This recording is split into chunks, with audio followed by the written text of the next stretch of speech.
Hey, it's Gary Ashton, Remax Advantage, the Ashton Real Estate Group. So I haven't actually done a live on here, so just trying it to see if that worked. But Sunday's a awesome day today in Nashville. Great day to get outside, get some sun.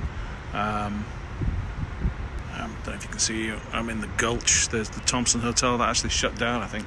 Doesn't have any guests right now, so everything's on a shutdown. So, but what I was going to do is go over what I was saying yesterday in the post that I made, which there was another post that kind of reinforced that was on. I think it was on.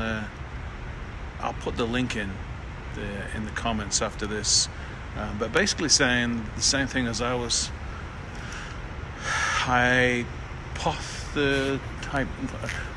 What's the word?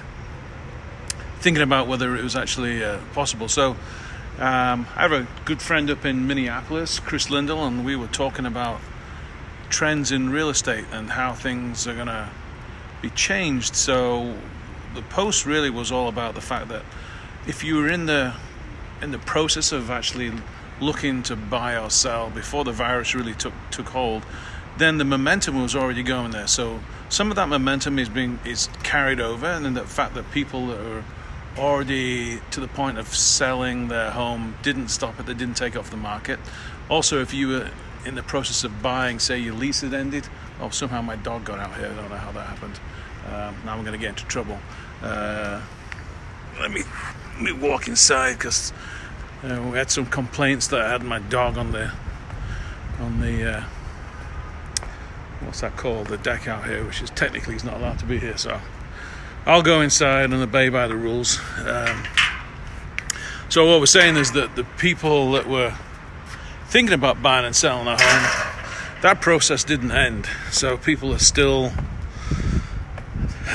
in that. The momentum was there. They had to keep going, because they'd ended their lease, and then their lease had already been spot had been taken over by people. In Nashville, we also had the tornadoes. So that meant that there was a lot of people that were displaced because of their homes were condemned. There were also apartment buildings that were condemned, so people were having to leave their condos.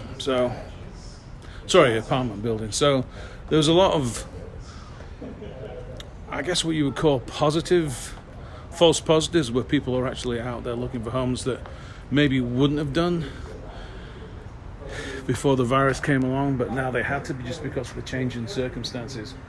Also, we got people that maybe are reassessing their living situations, and I think there's some valid points there, that people that maybe are in highly congested areas. So we've seen that in New York.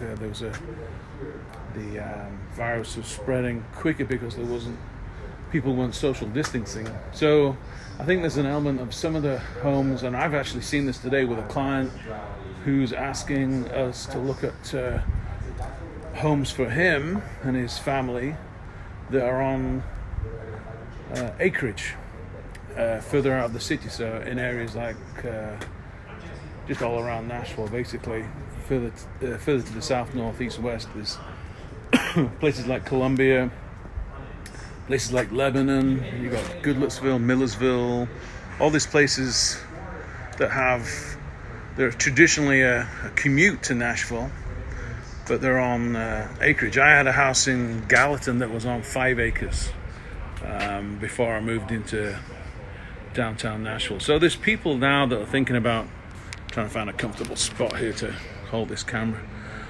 People are thinking about their environments and the situation. So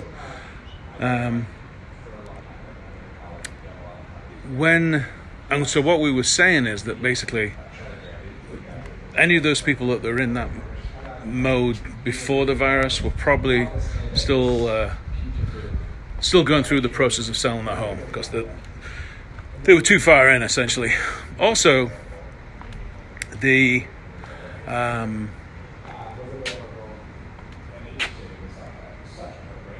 what we were talking about was looking at what happens, because we're in the season of selling. So traditionally this would be the busiest kind of time for people to start thinking about buying and selling. So if you were thinking about selling in a couple of weeks or a few weeks, you're probably right now in a position of pause.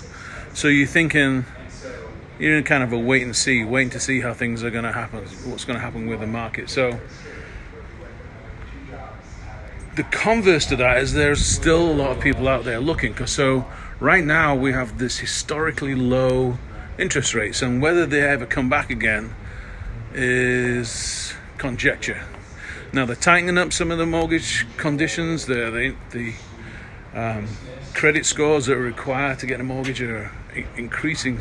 So there's definitely this element of this may not be around for much longer. So if you're thinking about applying for a mortgage, now's the time to get yourself approved.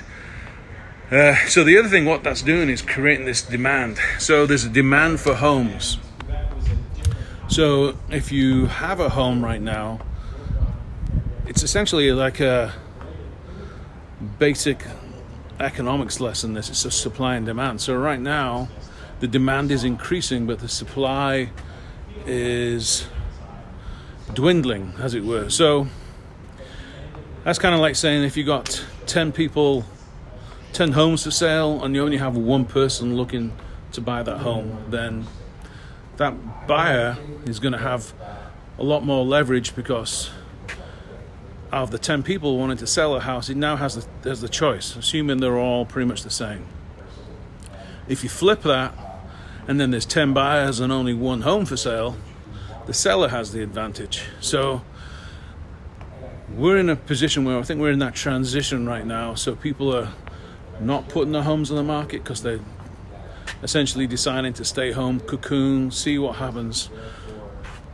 But there's an opportunity here to, in a way, put your home on the market and get multiple offers still, because we're seeing that. We're seeing multiple offers on homes, definitely in the price range below 500 for sure. So there's I think there's quite a few, and I think if you check with other real estate sites across the US, it's probably the same. I think Chris is seeing this up in Minneapolis. Buyers are kind of coming out the woodwork because of like I said, there's conditions that they feel are favorable to them. I think I messed that word up yesterday. Favorable. So the low interest rates, and there's also talk of a property market crash. So buyers are coming out thinking this is a great time to get a steal on a property. You know, that $500,000 house, maybe I can now get it for $100,000 less. So what we're saying is more and more buyers are coming out to look at those properties. As the properties are dwindling, it's creating that demand. So same, I think, is in Nashville, that there's an idea that if you want to wait it out, that's obviously a good option too. But this could be a good time to put your house on the market, because when this all ends, there's going to be such a desire for people to put their homes on the market, which will, these are all just unnatural circumstances. People will all put their homes on the market at once, so that becomes a glut in the market. So now there's an oversupply of homes, which means that's when I remember back in 2008, I was working with buyers. We'd go look at a house and say it was $300,000, and then as we're going to look at the house, there'd be a price drop, because the listing realtor would say, we're not getting any showings, we're not getting any activity, the only thing we can do is price, condition, and marketing. The price has stayed the same, the marketing is good, the condition of the home is good, so the one thing that we can change is to drop the price. So that's what would happen. So we'd arrive at the house, the buyers would go, well, they just dropped the price $10,000, and get to the point where the buyers would like the house, they want to make an offer on the house, and then, so I would say, are you ready to make an offer? Is this something that you see yourself been here for a while, and they would say, "Oh yeah, it's great. We love this house, love it." So we would get to write the offer, come to the point where we're doing all the CMA, comparative market analysis. Seemed to me that the home was priced right, and then the buyers would say, "Well, let's just wait.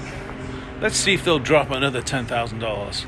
And it became almost a self-fulfilling prophecy that the market changed because buyers were waiting to make offers. So they would wait and wait and wait. The listing agents would see that no offers were coming in. So what could they do to kind of spark that interest and demand? The only thing they could do really was to either list it with a team that has massive marketing capability, that would be us, or they would just have to drop the price. So then the buyers would kind of say, "Well, awesome, let's wait and see how low they can do it," because everybody was waiting to figure out when the bottom of the market is. So right now I feel if you are on the fence about thinking about selling your home, this is probably a good time to talk to us. We have all the virtual capabilities. We have certain options that other people don't have. We've got a unique programs. Some of those I'll be announcing in the next few days. But if you go to the AshtonAdvantage.com, so AshtonAdvantage.com, my last name, ASHTON Advantage.com. So we got some of the things that we've been working on there. We've obviously been around in the tech space for a long time. We have access to things like virtual tours. Everybody has that. Facebook Lives. We've also been using Oculus Go, which is virtual reality. So we've been making things so you can go to Ashton VR, take a look at some of the things that we've got there. So if you have an Oculus headset, which I'll go inside and show you mine. Excuse the noise because I've got the radio on. I thought I was doing this outside. In some ways, the show, so you're as much in let's dialogue with a history of this is television shows as you are in dialogue let me take it outside. with actual police officers. Right. This is an Oculus Quest. So this is virtual reality. So you can put the headset on, and you can virtually walk through some of the properties that we have listed. So it's the frontiers of technology that are being pushed forward, and that's something that we've always been a part of. We were actually beta testing for a company that was doing live VR, which now becomes even more important. So lots of work going on in that arena, in that market. Let's see. So yeah, we've got options there. So the guaranteed offer is still something that we can facilitate. We have investors that are working with us. We've got options for people there. We're actually now doing auctions, which is if you go to AshtonAuctions.com, you can read more about that. But we've developed the auction division, which we're actually working on before the virus. So this is something that was just another option for our sellers, is trying to figure out everybody's what's the best way, what's going to be most convenient, what is the most what's the word? I don't know, it's the easiest path for them to go through, whatever makes sense for them. So we have the guaranteed offer, we have the Ashton auction, we have the buy before you sell, and then also we have all the marketing. Because we have a website, we're one of the few partners with Zillow, so we have a website that also gets around about 7,500 visitors a day. So that's generating tons and tons of views. So the good thing is, prior to the the crash, we were about 40% up over on last year's figures. Then, around about the time of I think it was Friday the 13th or the Thursday the 12th is when the NBA announced that they were cancelling the season. So I think that's when it really started hitting home to people. Then we saw a dip in traffic to the site, and Chris and I were both talking about this yesterday. Chris has a site up in Minneapolis, chrislindell.com, and we were looking at the traffic. There was definitely a dip in traffic because I think people then their minds were not focused on real estate then. If they were, now that all of a sudden they were watching the news 24/7, weren't really thinking about what was going on in the world of real estate. They were more concerned with the virus updates. So we both saw that dip, and I think amongst other friends I've seen, Justin Haver up in Calgary in Canada, he was seeing a little dip in traffic. But the one thing that we've all seen, and then there's the inquiries that we're getting now, Chris confirmed this is too up in Minneapolis, that we have a ton more buyers coming on out of the woodwork. And this is what I was talking about earlier on, is that people now at home, now they're reassessing the situation. If they were in an apartment or a lease that they need to get out of, they're really looking at the opportunity here where they feel maybe they can get an awesome deal in real estate, but also their mortgage rates historically low. And I got friends in the mortgage business. Armando San Miguel with Ameris Bank, talking to him, getting some updates. He said that, as I mentioned before, they did tighten up a little bit on the credit scores, but they're still lending still lending money. So, like I said, he said that the team has been keeping him busy. So he's working and doing the pre-approvals to sometimes 8-9 o'clock at night. So I think all lenders in Nashville probably seeing that. Now, some of them are a little bit more secure, so good thing for us, we work with Pinnacle and Fifth Third Bank, and also Meritz Bank, a couple of others that we work with. So we've got definitely a lot of options for our buyers. But so lots more buyers coming out the woodwork looking for homes. So it's creating that demand. So as I was mentioning earlier on, if you were thinking about selling your home, this may be a good option for you to put your house on the market now,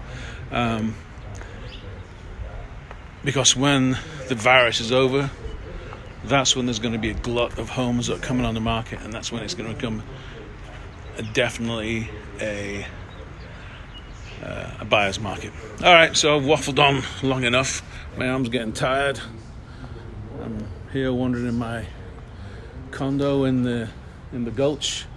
Awesome day. So if you haven't been outside today, I've been telling a few friends, time to get outside and enjoy the sun. I need to get some sun on my face. I think looking a little pasty being here. Actually haven't been out really since March the 9th. Just working from home, which is very grateful to have this opportunity right here. All right. Chat to you all soon. I'll look at some of the comments now.